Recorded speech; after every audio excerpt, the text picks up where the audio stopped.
Welcome to Lake Locos. I will take you to railway layout exhibitions on train days out and also show you my progress on my indoor and outdoor projects. Welcome back to episode 14 of the Taran Light Railway build. It's another grey day on the border of Shropshire and North Wales, and let me show you what changes have occurred. Probably not surprisingly, not a lot has changed in the quarry end, and the embankment plants survived the summer well, including the moss, which I was pleased about, so hopefully that will continue to spread across the embankment. I'll come back to the red Acer in a moment, but the first big change is this bridge. Let me just move that piece of felt out of the way. That's to remind me to put it underneath to protect the wood.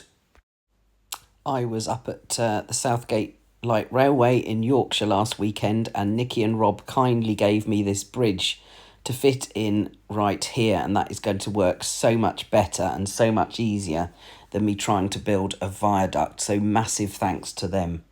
And check out their series if you haven't already. I'll put details in the description. So back to the bridge, it's an almost perfect length. I haven't quite got the levels right yet. I did just have to crop out a bit of my lawn edging there yesterday, but that was all right. Back to the red Acer, which is beautiful but will need to be moved for its safety. What I wanted to show was that I need to build the embankment up just for that corner.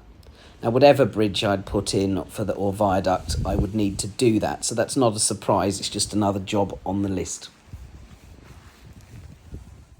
So since the last episode, I've dug out most of the railway loop this end, and you can see I've done some planting. I want to keep everything in scale where I can, so we'll just consider them flowering bushes. I've got a couple of acers, maybe 3 to move into the bed. I haven't dug the turf too deep here, and it's already starting to sprout. I want to not have to put down too much concrete, and I want that concrete or postcrete to be 2 or 3 inches above the turf grass level to make mowing easier. And I thought if I left the rail track area of the soil relatively untouched, it will make it a firmer foundation. And we'll see if I can get the rest of the grass lifted before the end of the video. I'm not sure if I will get the concreting all done before the winter, but I guess time will tell.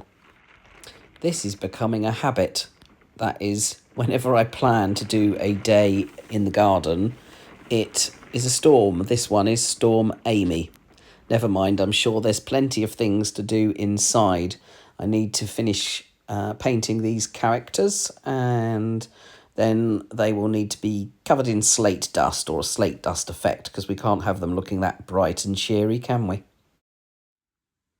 And having been to the recent Yorkshire Garden Railway show at Barrow Hill, which is in Chesterfield, which I believe is in Derbyshire, but there we are.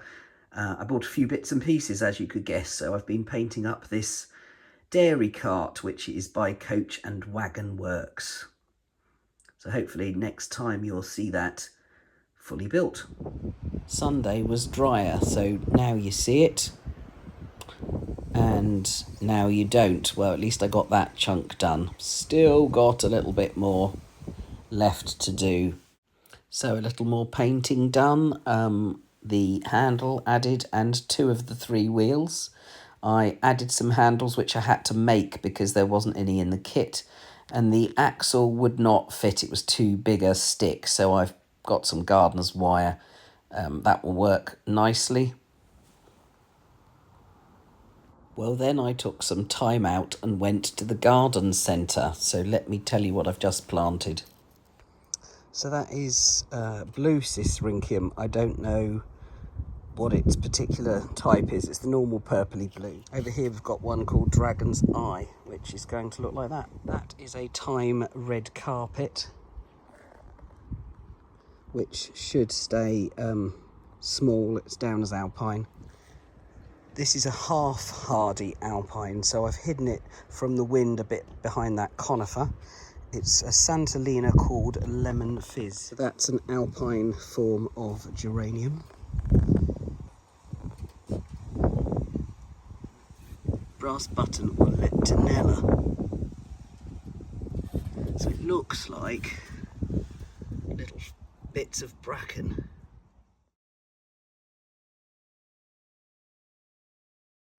I've broken that up into various clumps because hopefully it will give some good ground cover. These are more Cicericium of the purple blue variety. A dwarf japonica.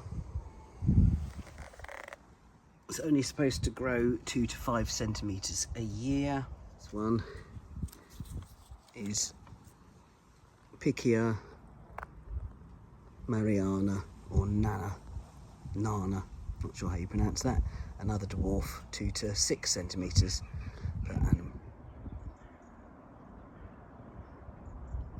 It's looking quite different to the original plan 1 year ago. I'll just show you a clip from that. There you go, that was the original plan. And now it's twice as long with a dog leg in it. So here's my finished milk cart in front of my dilapidated sidings shed.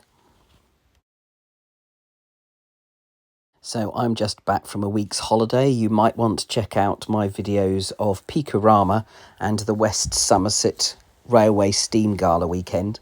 Unbelievably, there's been no rain all weekend. However, the plants seem to survive. Next job, cut that turf out. And here we are. That was this morning's effort. I'm now just going around the edge, widening it slightly more.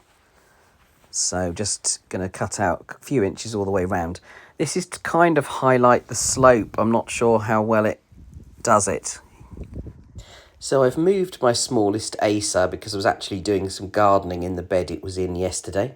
I also put in this Elwood's Gold, which is another small conifer to protect the Santolina, which is the gold, really gold one if you remember. And then I've been pondering about the levels.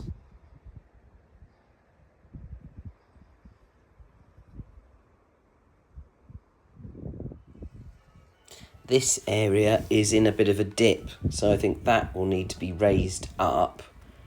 You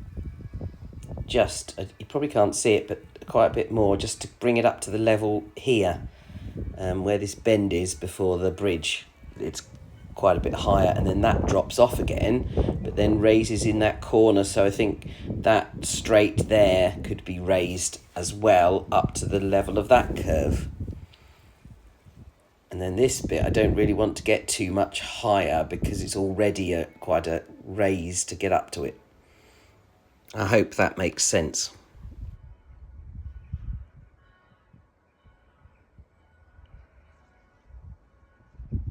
So most of today was lovely apart from a bit windy.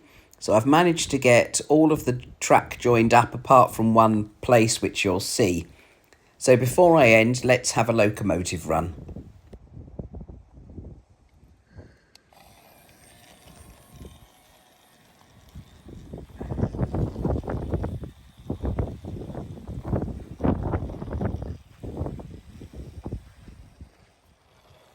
So there's two main stoppages. This one, hopefully I can solve when I do the concreting. Otherwise, obviously, there's going to be a problem.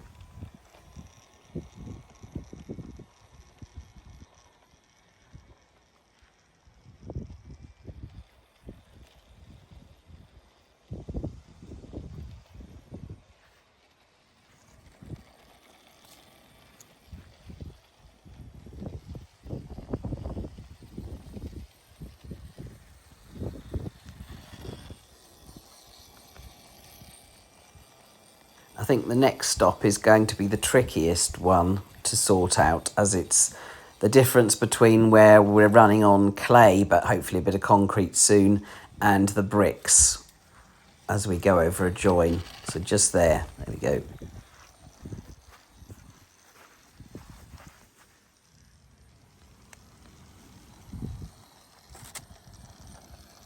And then the next stop is between the embankment that I've still got to build and the actual bridge. So hopefully I can correct that as I get the embankment built. And then we literally come to the end here because I don't want to cut a piece of track to fit that gap until all of the rest of the track is laid on ballast. So thank you for watching. Please do like and subscribe if you want to see more of the channel. And hopefully I'll see you on the next one.